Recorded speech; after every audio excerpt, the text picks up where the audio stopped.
खबरों को विस्तार से देखते हैं। मूसलाधार बारिश ने एमपी को बेबस कर दिया है। प्रदेश पानी पानी है। कई जिलों में बाढ़ के हालात भी बने हुए हैं। भारी बारिश से नदी नालों में खासा उफान है। डैम के गेट भी खोलने पड़े। सड़कों पर सैलाब है। शहर कस्बों में जल प्रहार देखने को मिल रहा है। स्कूलों में छुट्टियां की जा रही हैं। लोगों को राहत शिविरों में पहुंचाया जा रहा है। पानी की मनमानी से कैसे बेहाल है जिंदगानी, देखिए जरा।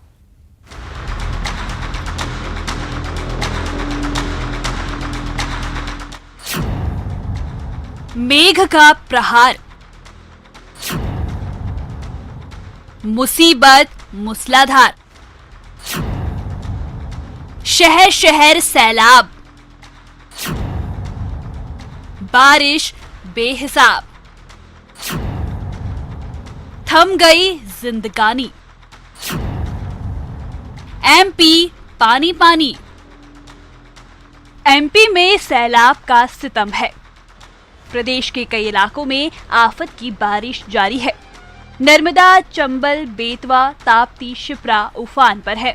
छोटी नदियां और नालों में भी सैलाब है। कई बांधों के गेट खोलने पड़ गए हैं। भोपाल में लगातार बारिश से हाल बेहाल है। बारिश के कारण यहां सभी स्कूलों की छुट्टी कर दी गई है। भोपाल के कलियासोत, भदभदा और कोलार बांध के गेट खोलकर पानी छोड़ा जा रहा है। जिले में अब तक सामान्य से 77% से ज्यादा बारिश हो चुकी है। रायसेन, जबलपुर, बैतूल, नर्मदापुरम, ग्वालियर में भी जोरदार बारिश हो रही है। जबलपुर में नर्मदा पर बने बारगी बांध के गेट खोलकर पानी छोड़ा जा रहा है। बारगी बांध के गेट खोले जाने के बाद घाट डूब रहे और मंदिर जलमग्न हो गए हैं। नर्मदा घाट जाने वाले रोड तक पानी आ गया है। सुरक्षा के लिहाज से होमगार्ड को तैनात कर दिया गया है। मंदसौर में शिवना में उफान से पशुपतिनाथ मंदिर में भी पानी आ गया। रायसेन में बारिश का पानी निचली बस्तियों में घुस गया। नर्मदापुरम में भी भारी बारिश जारी है। यहां भी बस्तियों में पानी घुस गया है। लोगों को राहत शिविरों में पहुंचाया जा रहा है। इसके साथ ही तवा डैम के गेट खोलकर भी पानी छोड़ा जा रहा है। नर्मदापुरम शहर का हरदा और बैतूल से संपर्क टूट गया है। गुना में भी बारिश से नदी नाले उफान पर हैं। टैम नदी, सिंधु नदी और पार्वती नदी में सैलाब है। प्रशासन ने यहां निचले इलाकों में अलर्ट जारी किया है। गोपी कृष्णा सागर बांध के गेट भी खोल दिए गए हैं। मंडला में लगातार बारिश से सभी नदी नाले उफान पर हैं। नर्मदा नदी उफान से घाटों पर भी बने मंदिर डूब गए हैं। बैतूल में भारी बारिश से कई गांवों का जिला मुख्यालय से संपर्क टूट गया है। ताप्ती नदी पर बने पारसडोह डैम के गेट खोल दिए गए हैं। यहां स्कूलों में छुट्टी घोषित कर दी गई है। खरगोन में ओमकारेश्वर बांध के 16 गेट खोलने के बाद नर्मदा नदी उफान पर है। पुलिस और प्रशासन अलर्ट मोड पर है। प्रशासन ने नावघाट, खेड़ी सहित नर्मदा किनारे निचली बस्तियों और गांवों में मुनादी करा दी है। नर्मदा किनारे गोताखोर और पुलिस तैनात कर दी गई है। Bureau report, news 18। तो मध्य प्रदेश में बारिश थमने का नाम नहीं ले रही। मौसम विभाग ने कई जिलों में फिर से ऑरेंज और येलो कैटेगरी का अलर्ट जारी किया है। सूबे के कई इलाकों में भारी बारिश और बाढ़ के हालात पर सीएम शिवराज सिंह चौहान ने खुद नजर बनाकर रखी है। लगातार बैठकों का दौर भी चल रहा है। सीएम ने नर्मदापुरम के दौरा किया और यहां हालात का जायजा भी लिया। मध्य प्रदेश में जल प्रहार जोरदार है। कहीं बाढ़ है तो कहीं भारी बारिश से सैलाब का संकट बरकरार है। इस बीच मौसम विभाग की ताजा रिपोर्ट चिंता बढ़ाने वाली है। विभाग के मुताबिक अभी कई जिलों में बारिश का दौर जारी रह सकता है। ग्वालियर और चंबल संभाग के लिए येलो अलर्ट है, जबकि राजगढ़, नीमच, रतलाम, शाजापुर, आगरमालवा और मंदसौर जिले में ऑरेंज अलर्ट जारी किया गया है। नर्मदापुरम में बिगड़े हालातों का जायजा लेने के लिए सीएम शिवराज सिंह चौहान ने हवाई सर्वे किया। इस दौरान न्यूज़ 18 से खास बातचीत में उन्होंने कहा कि चिंता की बात नहीं, हालात काबू में हैं। हालांकि उन्होंने ये भी कहा कि सुरक्षा और सावधानी जरूरी है। स्थिति पूरी तरह से नियंत्रण में है। चिंता की कोई बात नहीं है, सावधानी की जरूरत है और वो सारे निर्देश हमने सारे कलेक्टर्स को दे दिए। बांधों से पानी नियंत्रित ढंग से हम छोड़ रहे हैं ताकि सब बांधों का पानी एक साथ ना आए। एक बांध से छूटे तो दूसरे बांध से डिस्चार्ज बंद कर दें। बरगी का पानी जब तक आएगा तब तक दबा और वारणा का पानी नर्मदा जी में आना बंद हो जाएगा। स्थिति नियंत्रित रहेगी, लेकिन सावधानी जरूरी है। मौजूदा हालात से निपटने के लिए युद्ध स्तर पर काम जारी है। सीएम शिवराज लगातार बैठकें कर रहे हैं। सीएम ने सभी प्रभावित जिलों के अधिकारियों को कई निर्देश जारी किए हैं। सावधानी के तौर पर भारी बारिश और बाढ़ वाले इलाकों से लोगों को निकालने के लिए कहा गया। जिन गर्भवती महिलाओं की डिलीवरी अगले 2 से 4 दिन में ड्यू है, उन्हें अस्पतालों में शिफ्ट करने का आदेश दिया गया है। बांधों से पानी को व्यवस्थित तरीके से छोड़ने का निर्देश भी दिया गया। कारम डैम की घटना के बाद बांधों की देखरेख पर जोर दिया जा रहा है। सीएम ने रोज हर बांध की मॉनिटरिंग का आदेश दिया। 19 से 23 अगस्त तक सभी टीमें तैयार रखने के लिए कहा गया है। नर्मदा जी की घाटी में जो भारी वर्षा के कारण परिस्थितियां पैदा हुई थी, उसको बेहतर प्रबंधन करके आपने नियंत्रित कर दिया है। अगर एक साथ पानी निकलता तो खतरे के निशान से कई फीट ऊपर चला जाता। तो ये जो प्रबंधन है, फ्लाइटेशन करके आप लगातार जारी रखें। जनता की जिंदगी की सुरक्षा हमारी सर्वोच्च प्राथमिकता है और इसलिए जनता के साथ साथ पशु या बाकी भी, और उसमें कोई कमी ना रहे, पूरी मुस्तैदी से लगे रहे। सीएम ने अधिकारियों को साफ निर्देश दिया है कि रेस्क्यू टीमें हमेशा अलर्ट मोड में रहनी चाहिए। ऐसा नहीं हो कि जरूरत पड़ने पर बोट ना मिले या फिर उसका इंजन ही चालू ना हो। सीएम ने अफसरों को कहा कि संकट आने तक आंख बंद करके सोना नहीं है, बल्कि तैयार रहना है। भोपाल से शरद श्रीवास्तव के साथ शैलेंद्र कौरव, नर्मदापुरम। छत्तीसगढ़ की बात करें तो यहां भी आफत की बारिश हो रही है और प्रदेश के कई जिले बारिश से बेहाल हो चुके हैं। रायपुर से बस्तर तक सैलाब ही सैलाब है। बारिश ने कैसे प्रदेश को बेबस कर दिया है, आइए दिखाते हैं। छत्तीसगढ़ लगातार बारिश से बेहाल है। रायपुर से लेकर रायगढ़ तक, जांजगीर चांपा से लेकर बस्तर तक सैलाब है। रायगढ़ और जांजगीर चांपा में बाढ़ का खतरा मंडरा रहा है। प्रदेश की सबसे प्रमुख नदी महानदी के किनारे बसे गांव डूबने की कगार पर हैं। लोगों को राहत शिविरों में शिफ्ट किया जा रहा है। रायगढ़ जिले में बाढ़ प्रभावित गांवों के स्कूलों में छुट्टी कर दी गई है। कांकेर में भी कई गांव टापू बन गए हैं। सुकमा की कोंटा में रोड बंद है। बारिश से धमतरी स्थित गंगरेल डैम भर गया है। डैम के गेट खोल दिए गए हैं। रूतरी बैराज से भी पानी महानदी में छोड़ा जा रहा है, जिससे शिवरी नारायण सहित महानदी के किनारे के इलाकों में पानी बढ़ने लगा है। लोगों को इन इलाकों से बाहर निकालने के लिए मुनादी कराई गई। महानदी का जलस्तर बढ़ने से शिवरी नारायण में बाढ़ जैसे हालात हैं। एसडीआरएफ के गोताखोरों को तैनात करने के साथ ही राहत और बचाव के लिए बोट नाव तैयार की गई है। जांजगीर में जिला स्तर पर बनाए गए कंट्रोल रूम को भी अलर्ट किया गया है। बलौदा बाजार में भी भारी बारिश से नदी नाले उफान पर हैं। बलौदा बाजार का जांजगीर चांपा सहित कई इलाकों से संपर्क टूट गया है। यहाँ भी लोगों को राहत शिविर में रखा गया है। कलेक्टर और एसपी बाढ़ प्रभावित क्षेत्रों का दौरा कर रहे हैं। Bureau report, news 18। धार में कारम डैम का पानी तो कम हो चुका है, लेकिन सियासत तूफान पर है। विपक्ष न सिर्फ भ्रष्टाचार के गंभीर आरोप लगा रहा है, बल्कि पूर्व सीएम कमलनाथ ने कारम डैम और उसके आसपास के इलाकों का दौरा भी किया है। कमलनाथ के हवाई दौरे पर बीजेपी पलटवार कर रही है। पार्टी के प्रदेश अध्यक्ष वीडी शर्मा कह रहे हैं कि वो समस्या जानने नहीं, पर्यटन के लिए जाते हैं।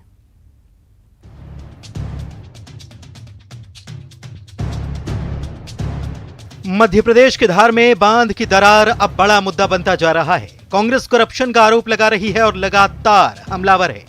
कांग्रेस खुद भी इस मामले की इंटरनल जांच में जुटी है। खुद पूर्व सीएम और पार्टी के प्रदेश अध्यक्ष कमलनाथ ने कारम डैम का दौरा किया और वहां जल संसाधन विभाग के अधिकारियों से बातचीत की। आसपास के इलाकों का हवाई दौरा भी किया। जब जो आंखों से दिख रहा है तो किस बात का सर्वे? ये भ्रष्टाचार का डैम फटा है। भारतीय जनता पार्टी शिवराज सिंह के भ्रष्टाचार का डैम फटा है।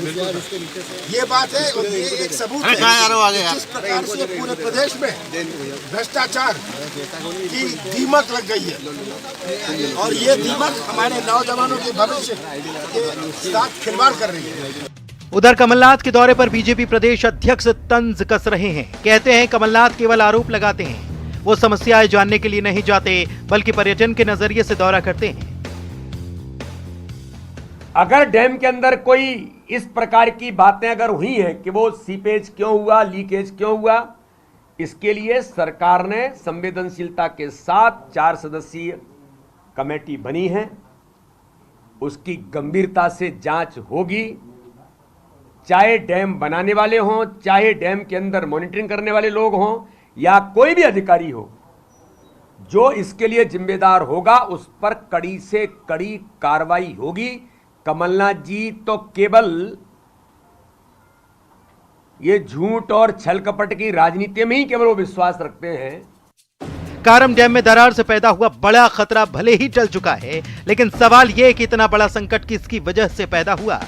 कांग्रेस के लिए यह एक मुद्दा और पार्टी इसका सियासी माइलेज लेने में जुटी है। उधर जांच को लेकर शिवराज सरकार भी सख्त नजर आ रही है। सीएम ने मामले की जांच के लिए कमेटी बनाई है, जिसे 5 दिन में पूरी रिपोर्ट सबमिट करनी है।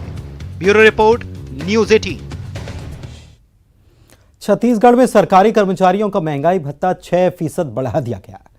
छत्तीसगढ़ सरकार की ओर से इसे लेकर आदेश जारी हो चुके हैं। अब राज्य के कर्मचारियों को 28% महंगाई भत्ता मिल सकेगा। लेकिन महंगाई भत्ता बढ़ाए जाने के बाद भी सरकारी कर्मचारी खुश नहीं हैं। बीजेपी ने भी सरकार पर इस पर हमला बोल दिया।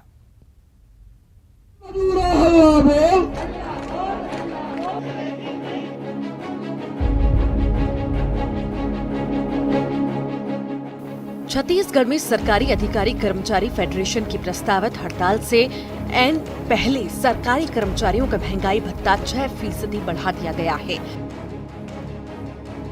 राज्य सरकार ने 6% डीए बढ़ाने का आदेश जारी किया है। इस इजाफे के बाद राज्य में सरकारी अधिकारियों कर्मचारियों का महंगाई भत्ता 28% हो जाएगा। बढ़े हुए डीए का भुगतान 1 अगस्त 2022 से किया जाएगा।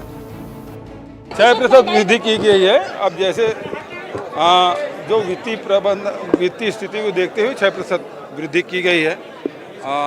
आगे भी संभावना बनी रहेगी। लेकिन महंगाई भत्ता बढ़ाए जाने के बावजूद सरकारी कर्मचारी खुश नजर नहीं आ रहे। दरअसल राज्य के सरकारी कर्मचारियों ने केंद्रीय कर्मियों के बराबर 34% महंगाई भत्ता देने की मांग रखी थी, लेकिन अभी भी उन्हें सिर्फ 28% डीए मिलेगा। कुछ कर्मचारी नेता इसे नाकाफी बता रहे हैं। प्रदेश के कर्मचारियों को 12% डीए दिए जाने की जगह में 6% डीए दिए जाने का आदेश आज जारी हुआ है। यह अपर्याप्त है। पिछले 3 सालों से समय पर डीए नहीं दिए जाने से प्रदेश के कर्मचारी, अधिकारी और शिक्षकों को लाखों का नुकसान हो गया है। और विगत दिनों जो है प्रदेश में जो आंदोलन हुआ था, वह आंदोलन का मुख्य उद्देश्य यही था कि प्रदेश के कर्मचारियों को 12% जो डीए लंबित था उसको दिया जाए, जो लगभग 34% के आसपास था। और साथ ही साथ 7वें वेतनमान के समकक्ष जो है एचआरए देने की मांग थी। लेकिन सरकार जिस तरीके से प्रदेश के कर्मचारी, अधिकारी और शिक्षकों की उपेक्षा कर रही है, इससे पूरे प्रदेश के कर्मचारी, अधिकारी, शिक्षक हतप्रभ है। उधर कर्मचारियों की नाराजगी देख बीजेपी को भी सरकार पर हमला बोलने का मौका मिल गया है। बीजेपी का कहना है कि राज्य सरकार चाहती तो केंद्र के समान महंगाई भत्ता दे सकती थी, लेकिन ये सिर्फ वादों की सरकार है। देखिए, जैसा अभी अजय जी ने कहा कि छत्तीसगढ़ में ऐसा कोई भी वर्ग नहीं है जो संतुष्ट हो। छत्तीसगढ़ का हर वर्ग असंतुष्ट है। केंद्र की सरकार 34% डीए दे रही है, छत्तीसगढ़ की सरकार 26% डीए दे रही है, 22% डीए दे रही है। यहाँ पर संविदा कर्मचारियों को इन्होंने आश्वासन दिया, यहाँ पर स्वसहायता समूह को इन्होंने आश्वासन दिया, यहाँ पर इन्होंने नौजवानों को आश्वासन दिया, यहाँ पर इन्होंने दैनिक वेतनभोगी और संविदा कर्मचारियों को आश्वासन दिया। आज सब सड़कों पर है। महंगाई भत्ता बढ़ाकर सरकार ने सभी कर्मचारियों की नाराजगी दूर करने की कोशिश जरूर की है, लेकिन अभी भी ऐसा होता नजर नहीं आ रहा। अब देखना होगा कि सभी कर्मचारी संगठनों को मनाने में सरकार तैयार हो पाती है या नहीं। Bureau report, news 18। छत्तीसगढ़ में बीजेपी का मिशन 2023 पार्टी में बड़े बदलावों के दौर से गुजर रहा है। प्रदेश अध्यक्ष बदलकर पार्टी ने इसकी शुरुआत की और चर्चा है कि नेता प्रतिपक्ष बदलने की भी कवायद जो है वो शुरू हो चुकी है। एक रिपोर्ट देखिए। हो गया है, बाकी जो होगा कल पता आपको लग जाएगा, बाकी चलता रहेगा। हम भी वही हैं, आप भी वही। कल जो होगा देखा जाएगा, ये बयान है छत्तीसगढ़ के नेता प्रतिपक्ष धर्मलाल कौशिक का। दरअसल कल का दिन छत्तीसगढ़ बीजेपी के लिए बेहद बड़ा होगा, क्योंकि बीजेपी अब छत्तीसगढ़ में बड़े बदलावों की शुरुआत कर चुकी है। चर्चा है कि नेता प्रतिपक्ष का चेहरा भी नया होगा। इसे लेकर बुधवार को बीजेपी विधायक दल की अहम बैठक होने जा रही है। इसमें नए नेता प्रतिपक्ष को लेकर फैसला हो सकता है। दरअसल प्रदेश अध्यक्ष बदले जाने के बाद से नेता प्रतिपक्ष बदले जाने को लेकर सरगर्मी तेज नजर आ रही है। नए नेता प्रतिपक्ष की रेस में कई बड़े नाम बताए जा रहे हैं। इस दौर में अजय चंद्राकर, बृजमोहन अग्रवाल, शिवरतन शर्मा और नारायण चंदेल भी हैं। बिलासपुर में बीजेपी की बैठक के बाद जब मीडिया ने मौजूदा नेता प्रतिपक्ष धर्मलाल कौशिक से ये सवाल पूछा तो उनका जवाब था कि कल जो होगा वो देखा जाएगा। देश का हो गया है, बाकी जो होगा कल पता आपको लग जाएगा, बाकी चलता रहेगा। हम भी वही हैं, आप भी वही। बीजेपी छत्तीसगढ़ में 2023 में हर हालत में कमल खिलाना चाहती है, इसलिए प्रदेश में राजनीतिक बदलाव तेज हो रहे हैं। बीजेपी के नए क्षेत्रीय संगठन मंत्री अजय जाम्बाल के बनने के बाद छत्तीसगढ़ में राजनीतिक कसावट तेज हो गई है। मिशन 2023 को लेकर छत्तीसगढ़ में बीजेपी नई ऊर्जा से उतरने वाली है, जिसके लिए पहले बीजेपी के प्रदेश अध्यक्ष को बदला और अब नेता प्रतिपक्ष के बदलने की बात सामने आ रही है। उधर प्रदेश अध्यक्ष बदले जाने के बाद अब नेता प्रतिपक्ष बदलने की चर्चा को संगठन मंत्री अजय जाम्बाल की चुप्पी भी हवा दे रही है। अजय जाम्बाल से जब मीडिया ने यही सवाल किया तो उनका जवाब था कि संगठन मंत्री इस बारे में बात नहीं करते हैं। संगठन मंत्री नहीं बोलते हैं।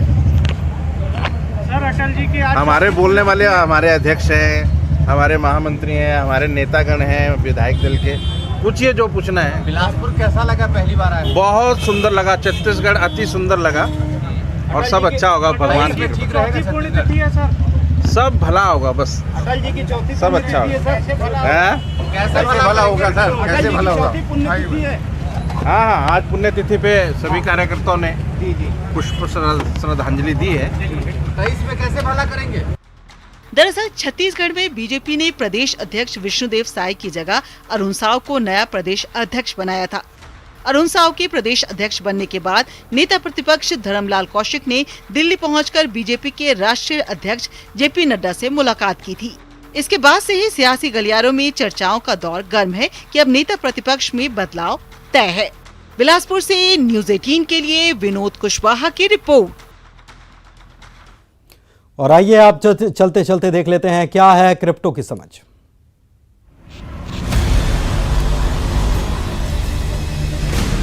ZPay and News 18 network present crypto की समझ। नमस्कार, न्यूज 18 नेटवर्क और ZPay प्रेजेंट्स क्रिप्टो की समझ। आज हम जानेंगे कि यील्ड फार्मिंग किसे कहते हैं।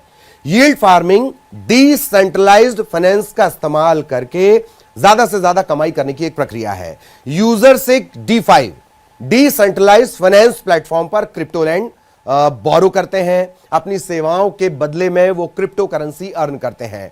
अपनी यील्ड बढ़ाने के लिए किसान अपने क्रिप्टो को लगातार कई लोन प्लेटफॉर्म पर शिफ्ट करते रहते हैं। यील्ड फार्मर्स अलग अलग टोकन पेयर्स को लिक्विडिटी देते हैं और क्रिप्टो करेंसीज में रिवॉर्ड अर्न करते हैं। टॉप यील्ड फार्मिंग प्रोटोकॉल्स में आव, कर्व फाइनेंस, यूनिस्वैप ये शामिल हैं। कीमत में उतार चढ़ाव, स्मार्ट कॉन्ट्रैक्ट हैक, ऐसे कुछ और वजहों से इसमें जोखिम भी है। जानते हैं कि यह काम कैसे करता है। यील्ड फार्मिंग इन्वेस्टर्स को डिसेंट्रलाइज्ड एप्लीकेशन में कॉइन्स या टोकन डालकर यील्ड अर्न करने की अनुमति देती है। डिसेंट्रलाइज्ड एप्स में क्रिप्टो वॉलेट्स, डेक्स, डिसेंट्रलाइज्ड सोशल मीडिया ये शामिल हैं। DeFi में यील्ड फार्मिंग को स्मार्ट कॉन्ट्रैक्ट्स के जरिए सुगम बनाया गया है। ये कोड के कुछ पीसेस हैं जो 2 या 2 से ज्यादा पार्टीज के बीच फाइनेंशियल एग्रीमेंट को ऑटोमेट करते हैं। यील्ड फार्मिंग 3 तरह की होती है: लिक्विडिटी प्रोवाइडर, लैंडिंग और बोरोइंग। आज के लिए इतना ही। Take care, good bye.